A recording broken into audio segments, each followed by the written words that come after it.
F-16 कौन खरीदेगा? Helicopter किसके, मतलब तोप किसके पास हो, किधर से लेके आएंगे? कौन देगा आपको? ले आएंगे तो रखेंगे कहां? समझ आइए।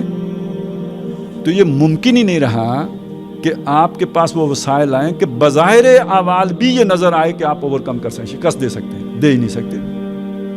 वेपन्स ही उधर ऐसे, अब तो वो ड्रोन है और क्या कुछ है, टेक्नोलॉजी कहाँ पहुँच गई है आप सोच भी नहीं सकते। कोई चीज़ अब मख्फी है ही नहीं, सब मालूम है। ये मोबाइल साहब सब बता रहे हैं।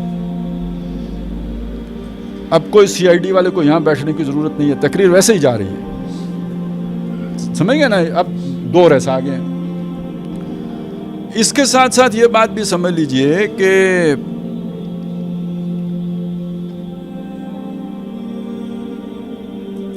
किताल के लिए, जंग के लिए आपको एक ऐसा इलाका ज़रूर चाहिए होता है जो आपका मरकज़ हो, जहां आप अपनी सफ़बंदी कर सकें, जहां आप अपना असला डंप कर सकें, जहां आपकी अथॉरिटी हो। बेशक मरकज़ी हुकूमत ने उसे ना तस्लीम किया हो। अच्छा, ये इलाका ऐसा नहीं है कि एक आपने 10 मरले की मस्जिद के ऊपर कब्ज़ा कर लिया और उधर आपने बंदूकें रख ली और आपने समझ लिया हमारा ये इलाका हो गया। नहीं, वो एक इतनी बड़ी टेरिटरी हो कि जहां से मुकाबला किया जा सके किसी बाकायदा ताकत का। आज ऐसी कोई टेरिटरी आपको होल्ड करने का मौका ही नहीं, जिसे स्टेट विद इन स्टेट का जो तस्वुर है वो तो कायम करने का मौका ही नहीं है। ज्यादा से ज्यादा जो एक्टिविटी हो सकती है वो एक्टिविटी है छापामार एक्टिविटी। आपको जो सफ़बंदी करके जंग करने वाला मामला है, वो युहिब्बून अल्लज़ीना युक़ातिलूना फ़ी सबीलिही सफ़्फ़न का, ये तो मुमकिन ही नहीं है। तो अब ये तो कहीं भी नहीं हो रहा। अच्छा, ये जो छापामार कार्रवाई है ये किधर से आई है? दुनिया में इसको इंट्रोड्यूस करवाया है कम्युनिस्टों ने,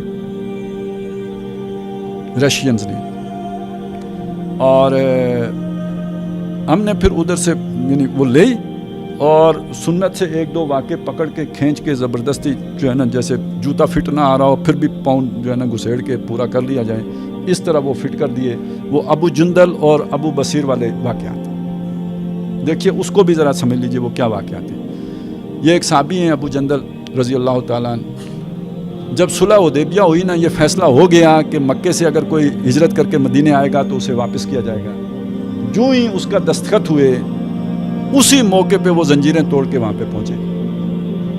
उन्हें पता लगा कि मुसलमान इतने नज़दीक आए हुए हैं, तो वो कुछ एक्स्ट्रा एफर्ट करके जंजीरें तोड़ के तो वहाँ आ गए। अभी मायदा हुआ था, वो वापस मक्के वालों के हवाले कर दिए। अब जब वो मक्के गए हैं तो फिर जब उन्होंने नेक्स्ट अटेम्प्ट उन्होंने की और वहाँ से वो भागे हैं, तो वो मदीने नहीं आए। उन्हें पता था मदीने जाने का मतलब है वापसी, तो मदीने नहीं गए, वो जाके किसी जंगल में बैठ गए। अब उन्होंने जीना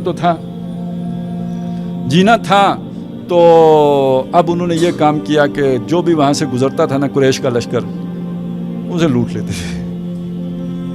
1 2 3।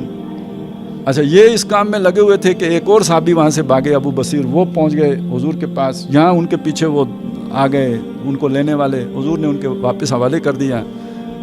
वो लेके जा रहे थे, उन्होंने, वो 3 थे, 2 को कत्ल किया और वो भी भाग के अबू जंदल के पास। पहले 1 था, अब 2 11 हो गए।